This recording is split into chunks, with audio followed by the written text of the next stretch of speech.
professor in acoustics at South Bank University in London. She will be discussing or making a comparison of open plan and other classrooms. Welcome, Bridget. Thank you. Thank you very much, and I'd like to just say many thanks to Valdis for inviting me to speak today and tomorrow, and for giving me an opportunity to come back to Iceland and Reykjavík, which I absolutely love. Iceland, 2 weeks ago, Iceland was voted as top European destination in a poll of the UK in one of our national newspapers. So there we are. So we're going to be flooded out with English tourists now. What I'm going to talk about is I'm going to give you the results of some of the research work that we've been doing in London on various classrooms. Just briefly, first of all, I'm going to give you a brief history of open plan classrooms, and then talk about some of the results that we've got from our research on acoustics and the effects of noise on children's performance and on their ability to hear their teacher, and then what some of the teachers have said about noise in the classroom. I just wanted to start with this quote, which is actually from a textbook written in 1950, as you can see. Acoustics is one of the most important physical properties that determine how well a school's building can serve its primary function. Unfortunately, that message doesn't seem to have got across to any of the architects or anybody who's been designing schools since 1950. The research that I've been doing has been mostly with Julie Dockrell, who's Professor of Psychology and Special Needs at the Institute of Education in London. And then more recently, we've also worked with Trevor Cox, who's Professor of Acoustics at Salford.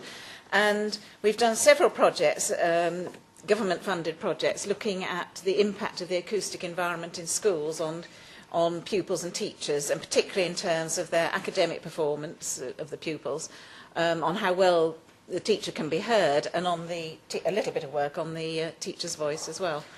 And the sorts of areas that we've looked at primary schools and secondary schools in separate projects. We've looked at enclosed classrooms and open plan classrooms and various other spaces within schools. And we've also looked at the impact of noise and acoustics on children with special needs. To do this, we've done noise surveys, external and internal noise surveys of schools, and also internal acoustic surveys, measuring the room acoustics in schools. We've done questionnaire surveys of pupils and teachers. We've looked at the impact of noise on SATs, which are standardised tests that at the moment we did the research, children in the UK did these tests at the age of 7 and the age of 11 in primary school. And we've also looked at testing of pupils in different noise conditions, and I'll be presenting a few of those results to illustrate various points. But just to talk a little bit about open plan classrooms, I'm not sure what it was like here, but they became very popular in the UK and in the United States in the 1970s, and it was when educational theory and practice was changing and everything was becoming much more child-centred. So the schools that were built then had these big open spaces, no dividing walls or anything, very large open plan spaces, and the idea was that several groups of children were taught in the one space. But over the years they became very unpopular. It was realised they didn't work because of noise and visual distraction as well as noise. So most of the ones that remain have either been converted to enclosed classrooms or to semi-open plan classrooms. And in the 1990s, they became popular again. And the ones that were built then, primary schools I'm talking about, had this semi-open plan design. So the large spaces were subdivided, but they were divided by partitions, no doors on. So they were still sort of open, and there was a possibility of noise ingress between the different areas. And then in the last decade, we've had these very, very large schools. These are just two examples. New schools. This is one in South London, and built by one of our top in inverted commas architects. And you can see these are classrooms. This is a huge atrium. Whoops. Huge atrium down here, which is usually full of pupils studying.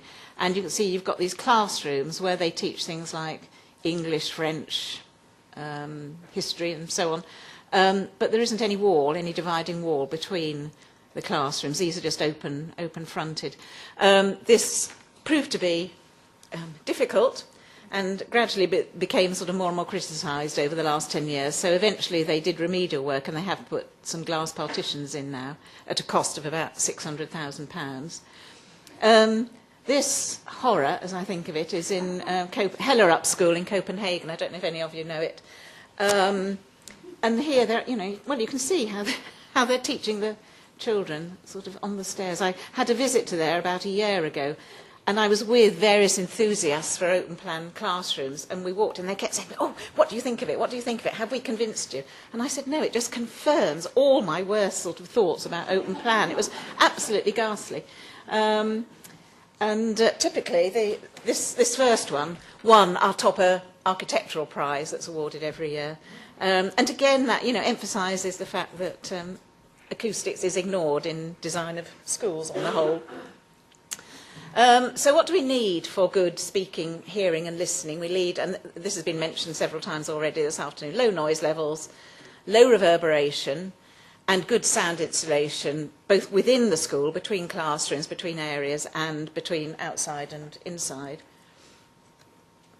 And again, this has also been mentioned. This is our current criteria, which I will talk in a bit more detail about tomorrow, for classrooms in primary and secondary schools and in open plan classrooms. So we have criteria for background noise levels. These apply to new schools and to the school when it's unoccupied.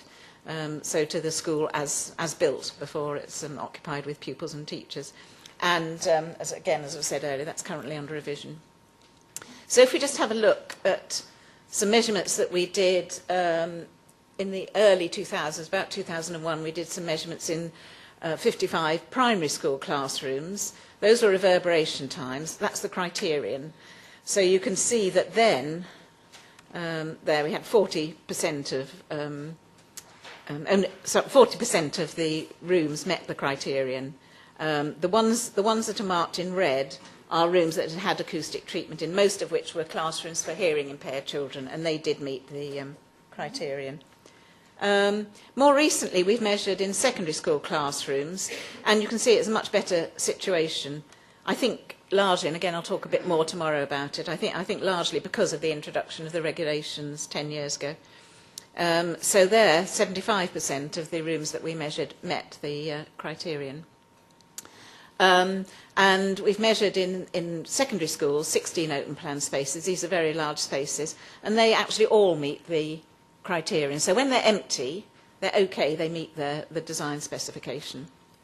Now, typical noise levels, we've done lots of measurements in classrooms, primary school and secondary school.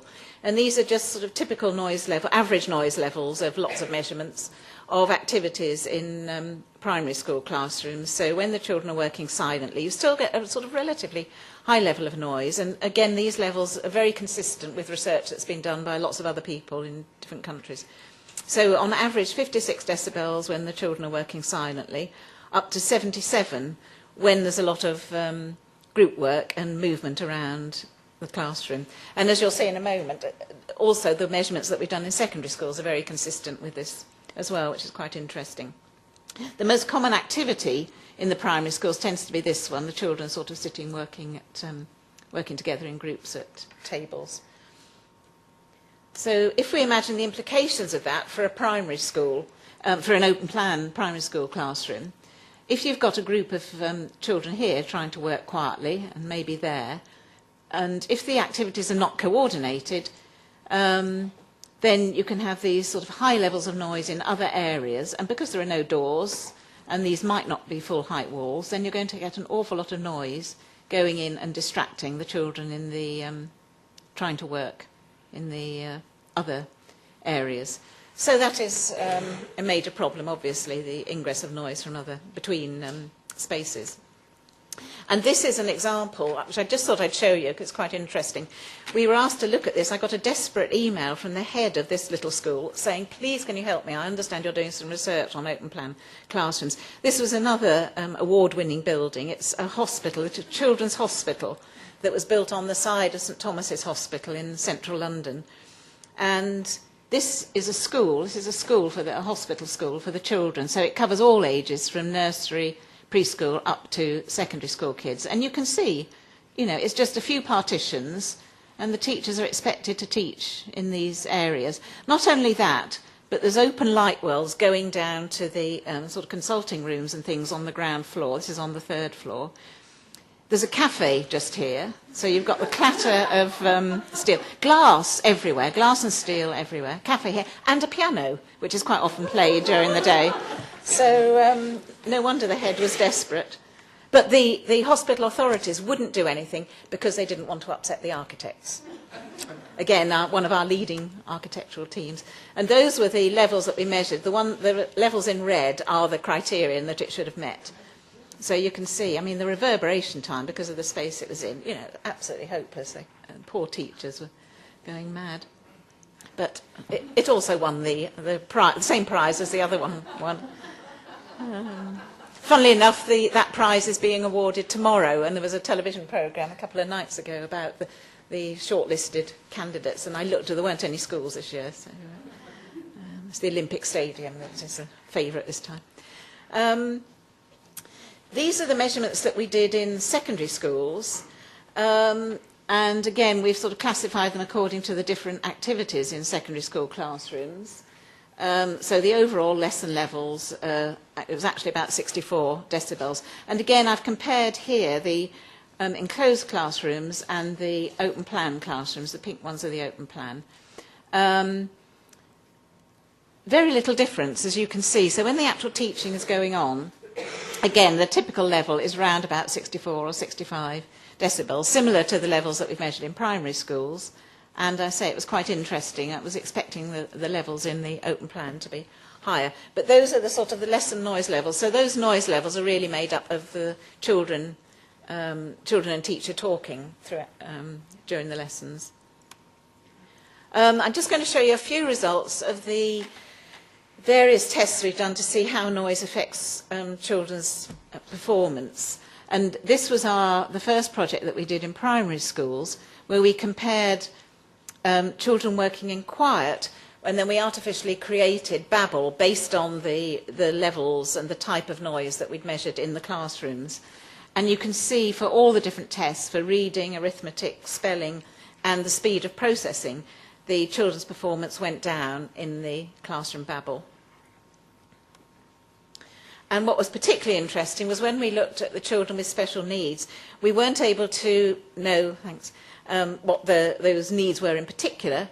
So it might have been children with hearing impairment or children with ADHD, I can't remember what it is, attention deficit disorder and things. But you can see that they started at a lower level than the other children, but you can see that the classroom babble, had a much more significant impact on their performance. So it affected them much more than it affected the other children.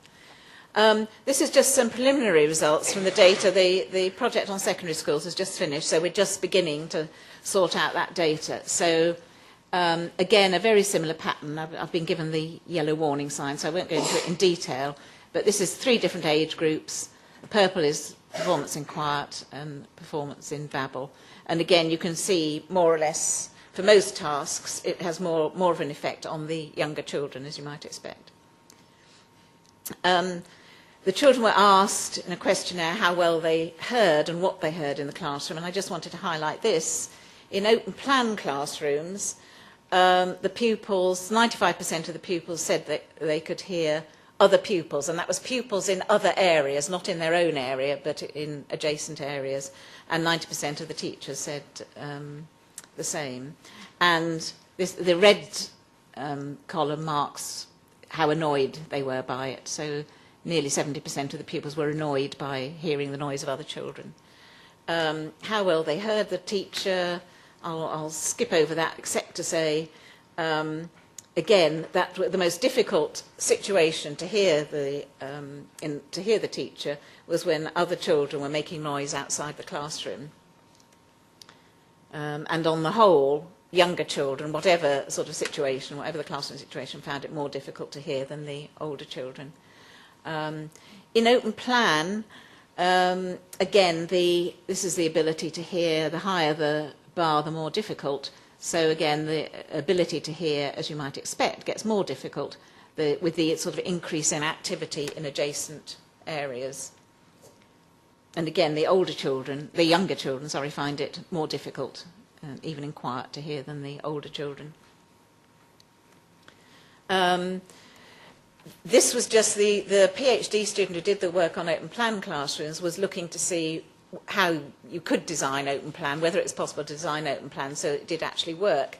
And she came up with some criteria which are now sort of feeding into the revision of our regulations on classroom acoustics. But basically, design criteria isn't enough. Obviously, you need to manage the classroom activities and have the coordinated activities, so you haven't got very noisy activities going on adjacent to quiet activities. This is our secondary school, similar questionnaire for secondary school, but it was done online. And in this slide, I've chosen the 5 schools where we've got student questionnaire data and teacher questionnaire data, and I just wanted to highlight the students where they were asked to specify particular rooms that they found it difficult to hear in, and to say why. They were given various options as to why they might find it difficult. And this pale blue one is the one school that had been converted to open plan. So you can see again, too much noise outside the room is a big feature of the open plan classroom. They also, when they were invited to give free comments, the pupils in the other schools, they tended not to give any comments at all, but a lot of pupils in the open plan school made comments such as, we don't like open plan, we want our walls back, please can we have doors, and things like that. So it obviously had quite a big impact on them.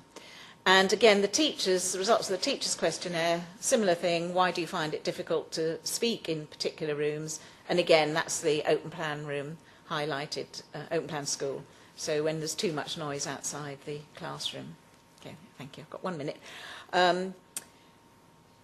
And this, again, I wanted to highlight, because this was interesting and not something we expected. The teachers were asked if they had voice problems and also if they had hearing problems. Purple line is the voice problems, and again, I'll talk a bit more about that tomorrow, but on average, about 50% reported voice problems. But 25%, a high percentage of teachers in the open plan school, that again is the open plan school, reported hearing problems.